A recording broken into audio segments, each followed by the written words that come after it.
네, 여러분 안녕하세요. 낯선 공간이죠. 방금 한국은행의 금리 결정 결과가 발표되었습니다. 제가 지금 국회에 강의 일정이 있어서 와 있다가 지금 막 해당 일정이 마무리되고 지금 좀 조용한 공간으로 잠깐 와서 여러분께 이 한국은행 금리 결정에 대한 의견을 좀 전해드리고자 즉시 분석 영상을 올리고자 합니다. 바로 즉시 분석할 수 있도록 하겠고, 제가 지금 있는 공간이 아마 음성도 좀 별로일 것 같고, 저도 지금 그냥 앞에 있는 노트북 그냥 열어서 분석하는 것이니까, 여러 가지 면에서 좀 부족하다 하더라도 양해를 구하고, 그 내용 그 자체만 보시고, 한국은행의 금리 동결, 배경이 무엇이고, 또 이것이 어떤 판단하에 금리 동결을 결정한 것인지, 분석을 좀 해봐 드리도록 하겠습니다. 바로 즉시 분석할 수 있도록 하겠습니다.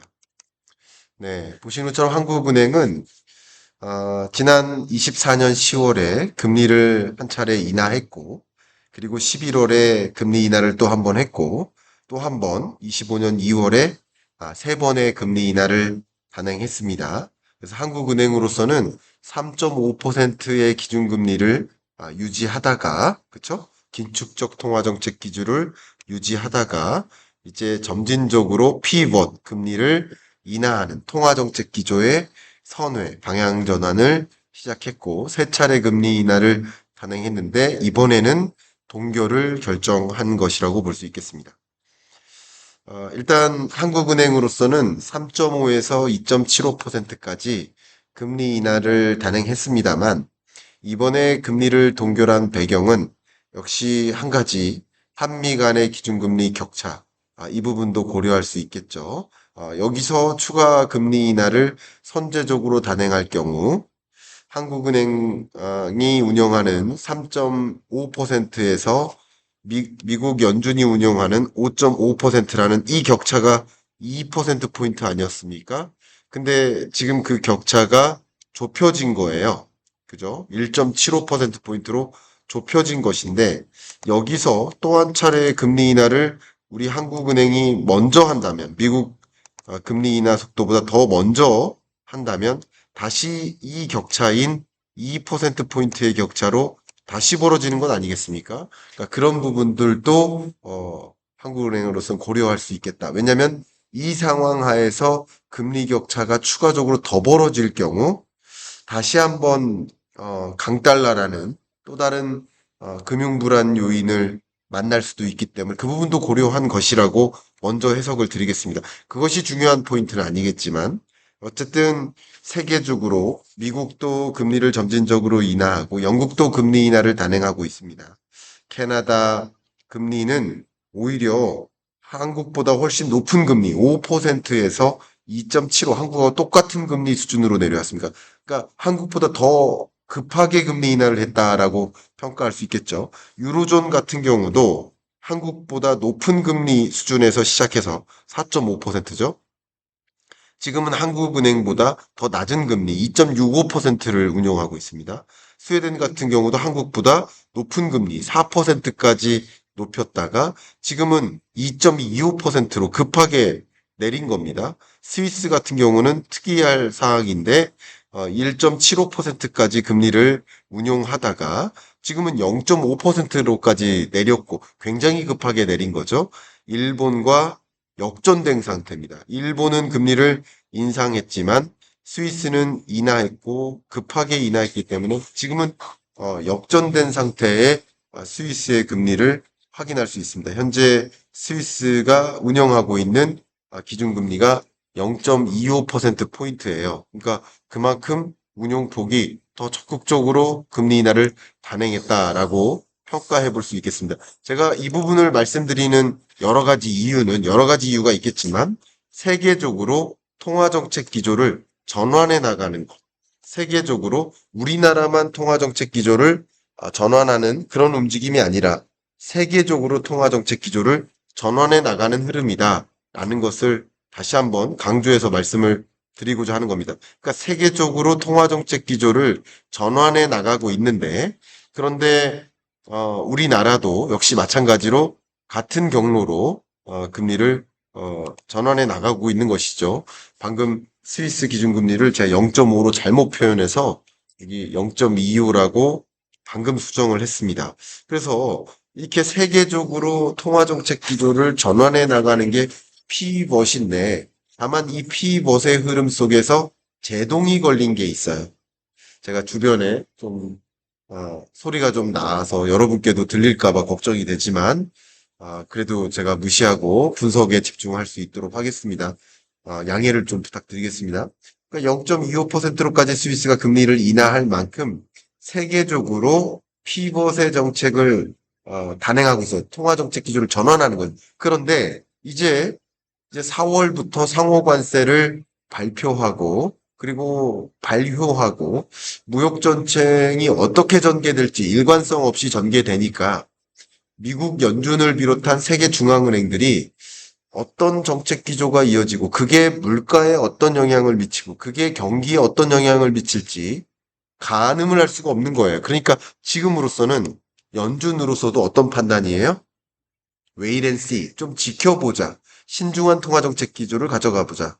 지금 금리를 덜컥 인하하거나 혹은 뭐 인상하거나 하는 결정을 하기보다 일부는 그런 거죠. 지금 덜컥 금리를 인상하기보다는 당분간 한번 지켜보고 이 관세 전쟁이 향방이 어떻게 전개되고 그게 물가를 정말 자극할 것인지 아닌지 경기를 후퇴시킬 것인지 아닌지 지켜보고 그 결과를 보면서 결정하는 것이 맞지 않겠느냐. 라는 판단하에서 동결을 결정하고 있다. 그래서 세계적으로 같은 기조다. 이 부분. 그래서 지금의 금리 동결은 관세 전쟁의 영향이 어떻게 나타날 것인지, 물가와 경기를 어떤 식으로 자극할 것인지를 지켜보자. 그렇기 때문에 인상 인하도 아닌 동결을 유지하자. 통화정책 기조를 점진적으로 금리 인하하고자 하는 목표, 중립금리를 설정하고 그 방향대로 움직이고는 있으나 4, 5, 6월 정도는 한번 지켜보는 것이 맞지 않을까 하는 판단하에 금리 동결에 우세를 저도 생각했고 결국 그렇게 예상했던 결과가 나온 것이라고 말씀드려 보겠습니다. 그러면 이제 구체적으로 한국은행의 이 통화정책 메커니즘에 기초해서 어떻게 금리를 결정한 것인지 지금 상황 제가 여러분께 자주 말씀드리는데 여러분이 한국은행 총재라고 한다면 여러분이 한국은행의 통화정책 결정자라고 한다면 금통위 위원 7명 중에 1명이라고 가정한다면 여러분은 어떻게 금리를 결정하겠습니까? 이런 생각으로 이 통화정책 결정 과정을 보시면 좋겠다. 그게 경제를 공부하는 굉장히 좋은 방법이다. 라고 말씀을 드렸어요. 왜냐하면 여러분이 부채를 이만큼 짊어진 사람 입장에서는 금리를 제발 좀 인하했으면 좋겠다. 나 좀 집값 좀 조정돼서 집 살 타이밍을 좀 찾고 있는데 집값이 더 조정돼야 됐으면 좋겠다. 하는 분의 입장이라면 금리를 더 높였으면 좋겠다. 왜 금리 인하하는지 모르겠다. 이렇게 이해관계 관점에서 생각한다면 저마다 다른 결과를 원할 겁니다. 그러나 제가 여러분께 드리고자 하는 것은 이해관계를 떠나서 한국의 거시경제적인 상황을 놓고 봤을 때 지금의 금리가 적정할지 지금보다 낮은 금리를 운용하는 게 적절할지 그래야 판단이 객관적으로 쓸 수 있는 것이다. 정치적으로 이해관계적으로 치우쳐서 판단하기보다는 그렇게 들여다보는 것이 적절하지 않을까 의견을 드리는 겁니다. 그래서 통화정책 메커니즘 뭡니까? 제가 그동안 자주 보여드렸죠. 물가와 성장과 금융안정 세 가지 결국 통화정책 기조를 물가 안정과 또 경기 안정, 금융 안정 이 세 가지를 동시에 도모하기 위해서는 어떤 금리를 유지하는 게 적절할까라는 관점에서 접근하셔야 되겠다. 지금 이 세 가지 관점에서 하나하나 즉시 분석할 수 있도록 하겠습니다. 얼마 전에 한국의 물가 상승률이 발표됐는데 물가 상승률이 2.1%를 기록했습니다. 근원 물가 상승률은 1.9%입니다. 둘 중에 뭐가 더 중요하냐? 근원 물가가 더 중요하죠. 근데 물가가 떨어졌다는 얘기가 아니라 물가는 여전히 계속 오르고 있습니다. 다만 물가 상승률이 둔화된 거예요.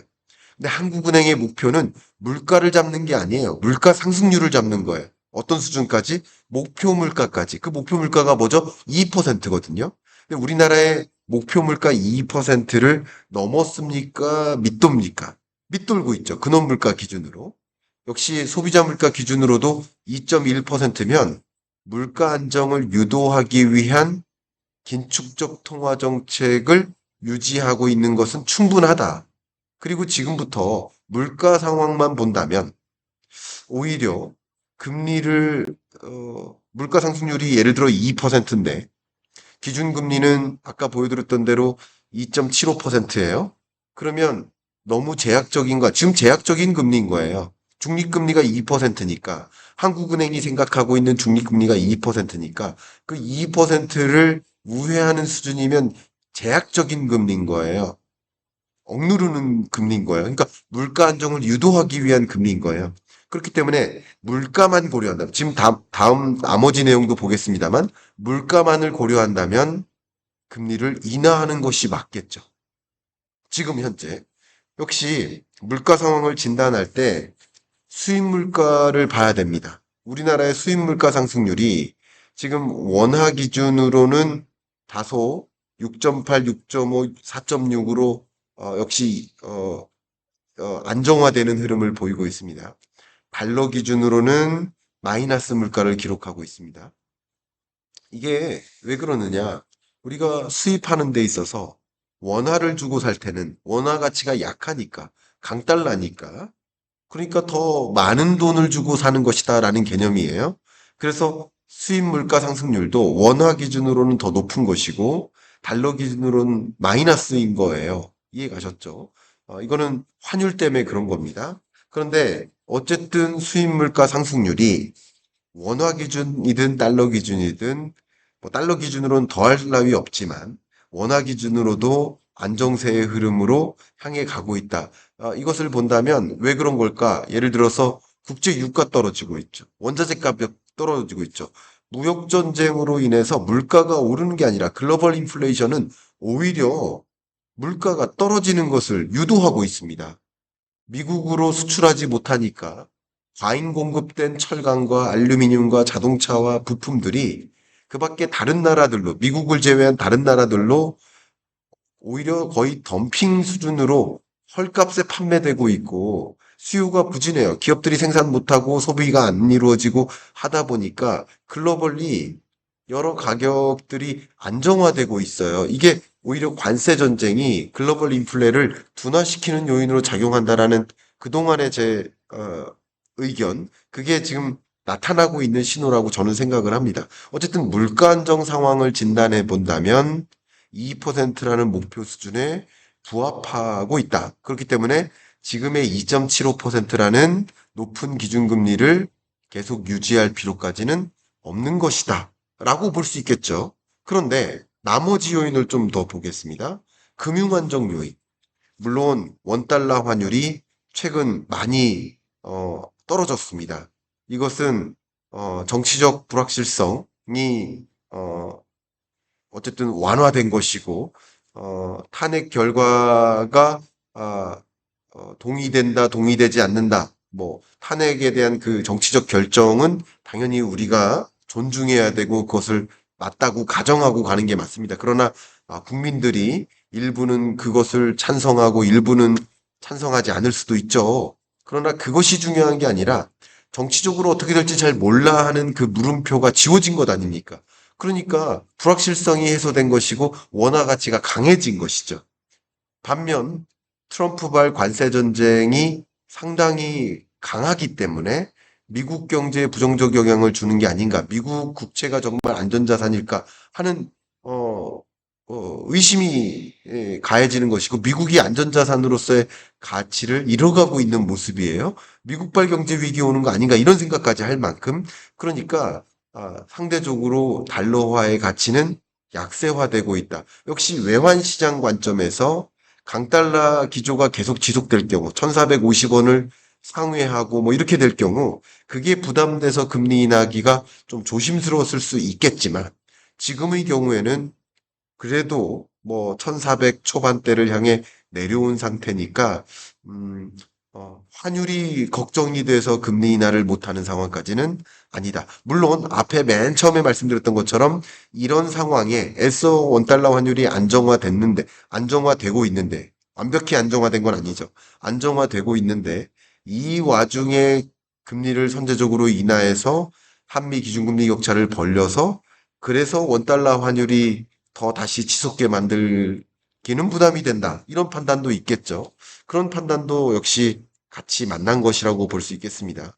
역시 10년물 국채 금리가 다소 치솟은 이런 배경도 역시 여러 가지 이유가 있겠지만 미국의 국채가 더 이상 안전자산이 아니다라는 평가, 이런 평가가 상당 부분 반영된 것이다라고 생각할 수 있겠죠.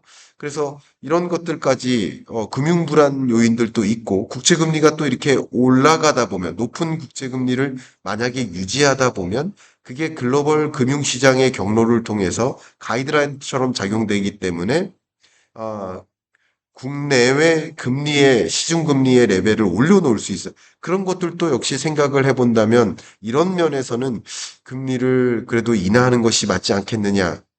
종전보다는 외환시장의 불안, 금융안정 여부도 보면 금리를 인하하는 것이 맞지 않겠느냐라는 생각을 하기에는 도움이 됩니다.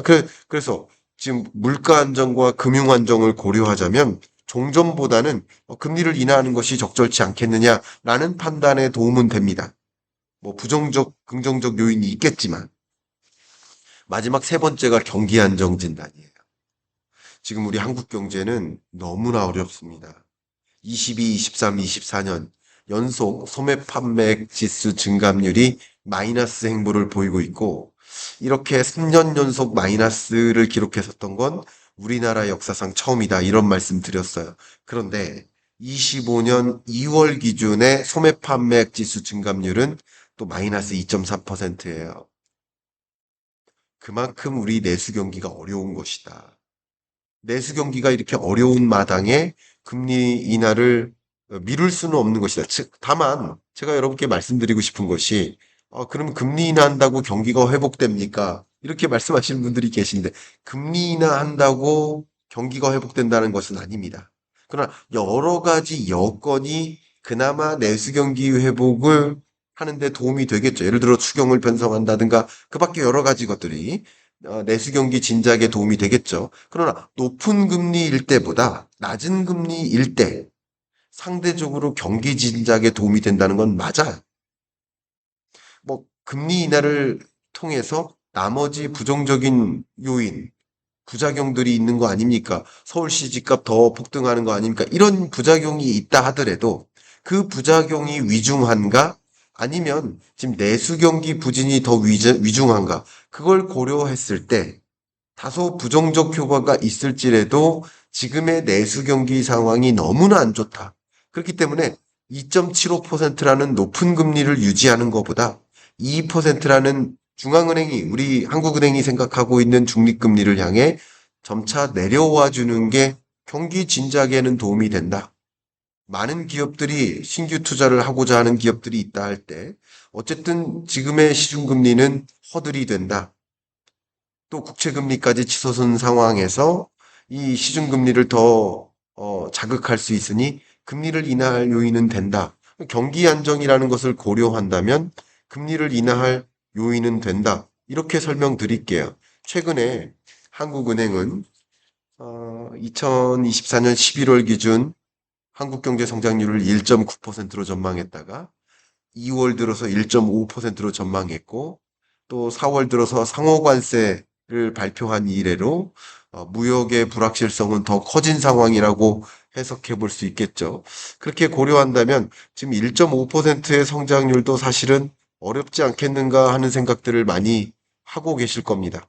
그런데 이게 한국은행의 전망치인데 25년의 상반기, 25년 하반기 그 기여도가 두 개의 레고 블록을 쌓는 거예요.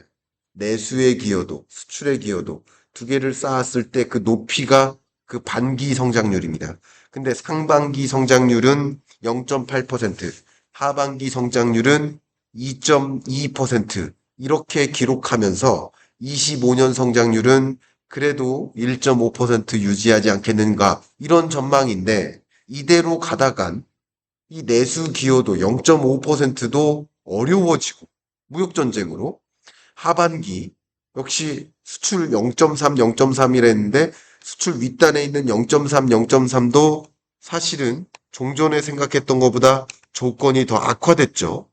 그리고 이 수출이라는 면에 있어서 보면 이 위에 수출 기여도도 악화됐지만 내수 기여도도 이렇게 진행될 거라고 판단하기는 상당히 쉽지 않아 보입니다. 지금 현재 입장에서 의견을 드려본다면 바로 그런 상황입니다. 특히 의견을 드려본다면 지금 미중 간의 무역 전쟁이 격화되고 트럼프발 관세 전쟁으로 인해서 또 한국으로서는 미국과 뭔가의 무역 협상 절차를 가져가려 하는데 아무래도 어떤 미국 측의 요구 사항을 들어줘야 관세를 면제받거나 하는 협상 결과를 가져올 수 있을까요? 미국의 신규 투자를 더 한다든가 미국을 위해서 뭔가 미국이 원하는 요구사항을 들어줄 가능성이 높죠. 그러면 아무래도 우리가 생각하는 한 가지 중요한 방향, 미국의 신규 투자를 더하고 미국에서의 가동률을 높이고 미국으로의 공장 이전과 기술 인재 유출이 어쩌면 어느 정도 가늠이 돼. 그게 맞다 틀리다를 논하는 게 아니라 그런 방향으로 무역 협상을 이룰 가능성이 높아요. 관세를 피하기 위해서. 그러다 보면 한국의 가동률을 낮추고 미국에서의 가동률을 높여요. 한국의 일부 공장이 미국으로 옮겨져요. 미국으로 신규 투자가 이루어져요. 미국으로 신규 투자가 이루어진다면 한국에서의 신규 투자는 위축된다는 거예요. 그럼 이게 결국 이 트럼프발 관세 전쟁에 대응하는 방향이 결국 내수 경기를 더 어둡게 만든다는 거예요. 제가 극단적으로 설명을 여러 번 드렸습니다만 자동차 기업의 공장이 문을 닫으면 국내에서 문을 닫으면 그 공장으로 공급하는 수만여 개의 자동차 부품을 공급하는 공급업체들이 다 같이 연쇄적으로 힘들어지고 그리고 그 공급업체들의 인근, 공장 인근에 있는 자영업 경기도 같이 힘들어진다. 그러니까 이런 것들이 뭐를 야기할까요? 내수 경기를 더 부진케 만들겠죠. 그러니까 이런 부분들을 고려하자면 경기 안정을 만들고자 유도하기 위해서는 한국은행으로서는 금리 인하를 단행하는 것이 더 유리하다라는 판단을 분명히 할 수 있을 것입니다. 그런데 왜 금리를 동결했느냐? 그건 향후에 대한 전망이고 우려가 있지만 지금의 상황은 자료 보시는 것처럼 불확실성이 높아요. 특히 무역 정책의 불확실성이 높아요. 엄청나게 높아졌죠. 쉽게 이 무역 정책의 불확실성은 과거 트럼프 일기 때랑 비교가 안 돼요. 그러다 보니까 연준도 뭐라고 얘기합니까? 이거 앞에 안개가 자욱하다. 안개가 껴있다. 그러니까 어떻게 하느냐? 우리 무역 정책으로 인해, 관세로 인해 인플레이션을 자극할지, 그 관계를 규명하기가 현재 어렵고, 또 관세가 어떤 정도로 지속될 것이고, 관세의 수준이 어떻게 되고, 관세의 범위와 대상국이 어떻게 될지 아직까지 불확실하기 때문에 연준으로서도 이 관계를 규명하고 그 정책이 명확할 때까지는 당분간 금리 인하를 멈추고 좀 신중하게 웨이앤시 전략을 취하자 하는 입장이지 않습니까? 일본도 금리를 인상해 나가다가 이제 잠깐 이 무역 정책의 불확실성이 있으니 금리를 덜컥 인상하기는 부담이 된다. 좀 지켜보다가 우리 일본 중앙은행 입장에서 우리 일본 경제에 도움이 된다면 그렇다면 그때 금리를 인상해도 되지 않겠느냐. 어쨌든 지금으로선 지켜보자는 것. 제가 말씀드리고자 하는 것은 지금으로서는 통화 당국으로서는 지켜보는 게 맞다라는 판단, 이게 들지 않을까 생각합니다. 이제 마무리 말씀드리겠습니다. 어, 이제 다음 금통인 5월입니다. 한국은행도 그렇지만 역시 미국 연준의 금리 결정이 5월 7일에 있습니다. 물론 5월 7일 금리 인하할 가능성은 상당히 희박합니다. 그래서 적어도 6월까지는 연준도 지켜보지 않겠는가라고 이렇게 판단을 합니다.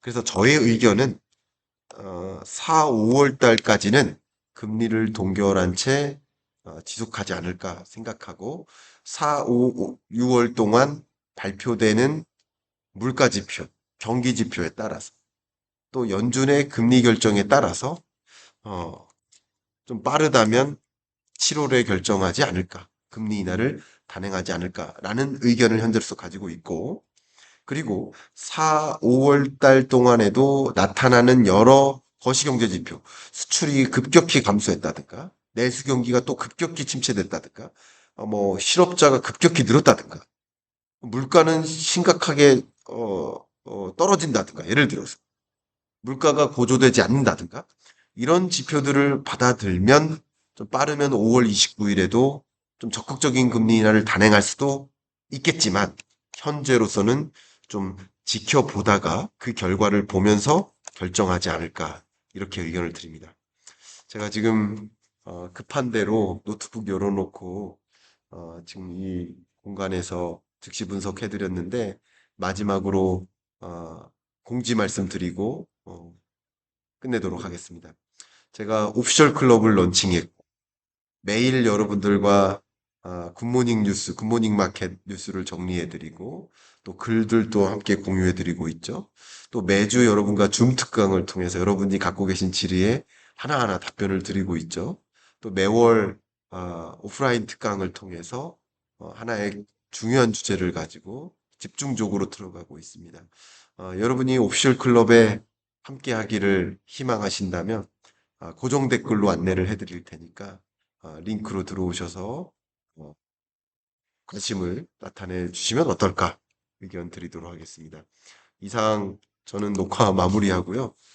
이렇게 외부 공간에 와서 어, 이렇게 좀 좋지 않은 아마 소리도 좀 울릴 것 같은데 환경에서 끝까지 시청해 주셔서 감사하고 아, 다음 뭐 즉시 분석이나 아, 정식 스튜디오에서 이렇게 또 분석해 드리는 시간 갖도록 하겠습니다.